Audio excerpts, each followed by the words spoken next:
7 in the morning, you woke to the smell, not just turkey roasting, that came later. Onions, celery, sage, butter melting in a pan. Your mom had been up since 5, maybe earlier, moving quietly through the kitchen in her bathrobe. Thanksgiving in the 70s, 80s, 90s started with those childhood smells filling the whole house. The TV was already on. Macy's Thanksgiving Day parade flickering on that big box television. Giant balloons floating down the streets of New York, Snoopy, Underdog, Bullwinkle. You'd watch from the couch, half asleep, wrapped in a blanket, waiting for the day to really start, waiting for family to show up, waiting for everything. This was Thanksgiving back then, before meal kits and online grocery orders, before phones in everyone's pockets. Just the smell of turkey, the glow of the TV, and a whole day stretching out ahead full of family, food, football, and traditions you didn't realize you'd miss decades later. This video walks you through what Thanksgiving really felt like in the 70s, 80s, and 90s. From waking up to the parade, to the electric knife carving the butterball turkey, to the kids' table exile, to football on the TV, to leftover sandwiches at night. If this brings back memories, hit that like button and drop a comment. Which part of Thanksgiving did you love most? The parade, the food, the kids' table, or the football? Let me know. The kitchen was chaos. Your mom moving between the stove and the counter, chopping, stirring, checking the oven every 10 minutes. The turkey, always a butterball, golden-skinned and massive, sat in a roasting pan, slowly browning. The smell was everywhere, in your hair, on your clothes, in every corner of the house. The TV stayed on all morning. Macy's Thanksgiving Day parade broadcast from New York City. Giant helium balloons floating between skyscrapers, Snoopy the flying ace, Underdog soaring with his cape, Bullwinkle towering over the crowd. Marching bands, floats covered in flowers, Broadway performers singing in the cold. You'd watch, mesmerized, barely awake. The parade was tradition. It started in 1924, but by the 60s and 70s, watching it on TV became as much a part of Thanksgiving as the turkey itself. Snoopy debuted in 1968 and became a fixture. Underdog flew from 1965 until 1984. Every year, new balloons. Every year, the same feeling of anticipation. Your mom would call from the kitchen. "Can you set the table?" You'd groan, pull yourself off the couch and start laying out plates. The good china, the one your parents only used for holidays, glasses, silverware, napkins folded carefully, everything had to be just right.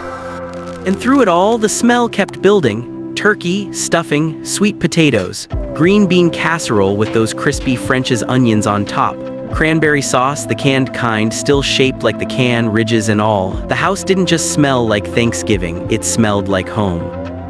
When the turkey was finally done, hours later, golden and perfect, your dad would take over. He'd pull out the electric carving knife. That thing was a beast. 2 serrated blades vibrating back and forth with a loud mechanical buzz, the sound of Thanksgiving, the official soundtrack of dinner. He'd carve slowly, carefully, slicing through the breast, the thighs, the wings, thin, even slices piling up on a platter. The electric knife made it look easy, but you could tell he was concentrating. One wrong move and the whole thing would fall apart. The kitchen would go quiet except for that buzz, everyone watching, waiting. The cranberry sauce came out of a can. Always, ocean spray usually. Your mom would pop the top, tip it upside down, and slide it onto a plate. It would come out in one solid, jellied log, still holding the shape of the can, ridges and all. Nobody questioned it, that's just how cranberry sauce looked. The green bean casserole was another staple. Cream of mushroom soup mixed with green beans, topped with French's fried onions, baked until the onions were crispy and golden. Simple, classic, every Thanksgiving table had it. If yours didn't, you felt like you were missing something. And then there was the table itself, set with the good dishes. The tablecloth your mom only used twice a year, Thanksgiving and Christmas. Candles, maybe a centerpiece, everything arranged carefully like a photograph, like something out of a magazine, but also messy, real, lived in, because this was family, not perfection. If you were a kid, you didn't sit at the main table. You sat at the kids' table. A wobbly card table set up in the corner of the dining room or the living room, covered with a cheap plastic tablecloth. Folding chairs that rocked when you leaned back. Paper plates if you were unlucky. It felt like exile. The adults sat at the big table talking about boring things, work, politics, who was sick, who was getting divorced. You sat with your cousins, your siblings, the other kids, and you felt left out, like you were missing something important, like you didn't matter yet. But here's the thing, the kids' table was freedom. You could talk as loud as you wanted, laugh without being shushed. make jokes adults wouldn't find funny, steal extra rolls when nobody was looking. The adults were busy with their own conversations. They weren't paying attention, you were on your own. And honestly, that was better. The food tasted the same whether you ate it at the big table or the little one. The company was better at the kids' table. Your cousins got you. Your siblings annoyed you, but at least they were your age. You didn't have to pretend to care about mortgage rates or office drama. Eventually, you'd grow up, move to the adult table, and you'd miss the kids' table, miss the chaos, miss the freedom, miss sitting with the people who actually understood what it was like to be young and stuck at a family dinner you didn't choose, but by then, it was too late. After dinner, the TV came back on. Football, always football. The Detroit Lions played every Thanksgiving. They'd been doing it since 1934. The Dallas Cowboys joined the tradition in 1966. By the 70s and 80s, watching those games was as much a part of Thanksgiving as the turkey itself. The men would gather in the living room. Your dad, your uncles, maybe your grandpa. They'd sink into chairs and couches, belts loosened, plates of pie balanced on their laps. The game would play on that big CRT television. Announcers talking over the roar of the crowd, replays in slow motion, commercials every 5 minutes. You didn't always care about football, but you'd watch anyway because that's what Thanksgiving was, the game, the noise, the sound of men yelling at the TV when a call went wrong. What? That was a catch. Your mom would roll her eyes from the kitchen, but she'd smile. This was tradition. And then there was the wishbone. After the meal, someone would pull it out of the turkey carcass and set it aside to dry, maybe on the windowsill above the sink, maybe in the oven if it was still warm. It had to dry before you could break it. That's the rule.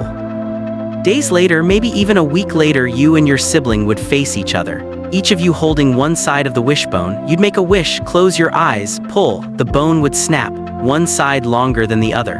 Whoever got the bigger piece got their wish. You never told anyone what you wished for. That was part of the magic. By evening, everyone was gone. Relatives hugged goodbye, cars pulled out of the driveway. The house got quiet. Dishes were half-washed, leftovers packed into Tupperware, the dining room table cleared but still sticky from spilled gravy. The day was over, but Thanksgiving wasn't quite done yet. Your mom would make sandwiches, white bread, Wonder Bread, probably slathered with mayonnaise, thick slices of turkey, maybe a little cranberry sauce, salt and pepper. That was it. Simple, perfect. You'd eat standing at the counter, too full to sit down again, but somehow still hungry enough for one more bite. The pies sat on the counter. Pumpkin, usually maybe pecan, apple if you were lucky, Cool Whip on top instead of real whipped cream. You'd cut yourself a slice, a big slice, because who was counting, and eat it straight from the plate, no fork, just fingers and napkins. The TV stayed on, football still playing, or a movie, something mindless. Your dad asleep in his chair, snoring softly. Your mom curled up on the couch with a blanket.